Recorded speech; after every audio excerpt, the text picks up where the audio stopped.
आदरणीय डॉक्टर रमन सिंह जी को पदाधिकारी बैठक के विषय में जो उन्होंने संबोधित किया वो सुना होगा।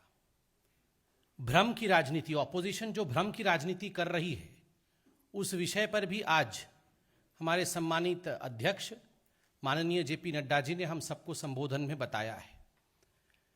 यह जो ब्रीफिंग है आज ठीक उसी प्रकार के एक भ्रम को लेकर, जो भ्रम आज कांग्रेस पार्टी फैला रही है और खास करके जम्मू कश्मीर जैसे एक सेंसिटिव राज्य को लेकर फैला रही है, उस विषय में है। हम सभी जानते हैं कि कांग्रेस केवल और केवल एक परिवार की ही पार्टी है। नेहरू गांधी के लेगेसी को, नेहरू जी और गांधी परिवार के लेगेसी को किस प्रकार आगे बढ़ाया जा सके और चाटुकारिता की पराकाष्ठा किस प्रकार बनाई रखी जाए, यही कांग्रेस पार्टी का ध्येय है। आज अखबारों में एक बहुत महत्वपूर्ण खबर छपा है। उसी विषय को लेकर भारतीय जनता पार्टी आपके सामने कुछ प्रश्नों को लेकर आती है। अखबारों में आज छपा है कि जो 2 दिन पहले कांग्रेस नॉन वर्किंग कमेटी की जो बैठक हुई थी, उस बैठक में कुछ महत्वपूर्ण सवाल कश्मीर को लेकर उठे थे।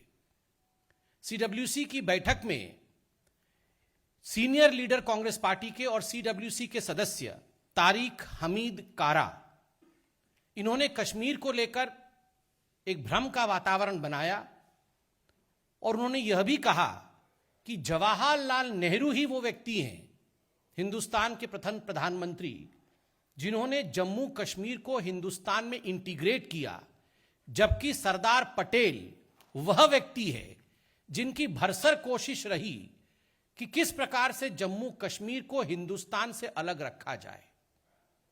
आपको जान के आश्चर्य होगा, आज अखबारों ने छापा है कि तारिक हमीद कारा ने यह भी कहा कि इस पूरे प्रयोजन में सरदार पटेल जिन्ना के साथ मिले हुए थे और जिन्ना के साथ मिल करके कश्मीर को हिंदुस्तान से अलग रखने की चेष्टा पटेल कर रहे थे। वहीं केवल और केवल पंडित जवाहरलाल नेहरू के कारण ही आज जम्मू कश्मीर हिंदुस्तान का हिस्सा है। बंधुगण, इससे कुछ प्रश्न उठते हैं। पहला प्रश्न उठता है, जब पटेल को इस प्रकार से विलीफाई किया जा रहा था, when Sardar Patel was being vilified in the CWC meet, did Sonia Gandhi, the president of Congress party, and Rahul Gandhi object to it?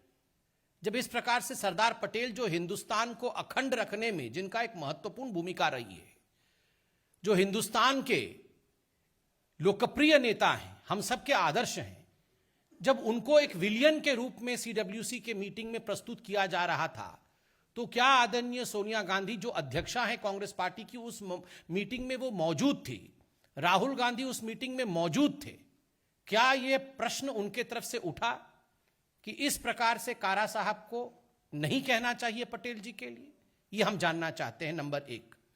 Number 2, आश्चर्य का विषय, यह चाटुकारिता की पराकाष्ठा है, क्योंकि तारिक हमीद कारा जो सीनियर लीडर हैं कांग्रेस पार्टी के, कश्मीर से आते हैं और जिन्होंने सरदार पटेल को लेकर यह प्रश्न खड़ा किया, उनका एक ही उद्देश्य था सीडब्ल्यूसी की मीटिंग में, और वो उद्देश्य था राहुल गांधी को पुनः कांग्रेस के अध्यक्ष के रूप में स्थापित करना। उन्होंने हाथ खड़े करके वहां पे अटेंडेंस रोल भी लिया कि कौन लोग ऐसे हैं जो राहुल गांधी को अध्यक्ष बनवाना चाहते हैं। और इसी प्रकरण में उन्होंने कहा कि यह एक साधारण परिवार नहीं है, गांधी परिवार वह परिवार है जिसकी लेगेसी नेहरू जी से लेकर राहुल गांधी तक चली आ रही है, और इस पूरे प्रकरण में सरदार पटेल को उन्होंने नीचा करके दिखाया। तो स्वाभाविक रूप से चाटुकारिता, साइको फैंसी जिसे अंग्रेजी में कहते हैं, उसकी यह पराकाष्ठा है। एक परिवार ने सब कुछ किया और बाकी किसी ने कुछ नहीं किया। यह किस प्रकार की मानसिकता है कांग्रेस पार्टी की? आखिर कांग्रेस क्या कहना चाहती है?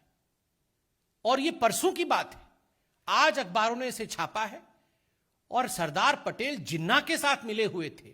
इस प्रकार घृणक शब्दों का प्रयोग करके कांग्रेस पार्टी ने अपने सीडब्ल्यूसी के मीटिंग से न केवल भ्रम, अपितु हम तो एक शब्द आगे जोड़ते हुए कहेंगे कि पाप किया है।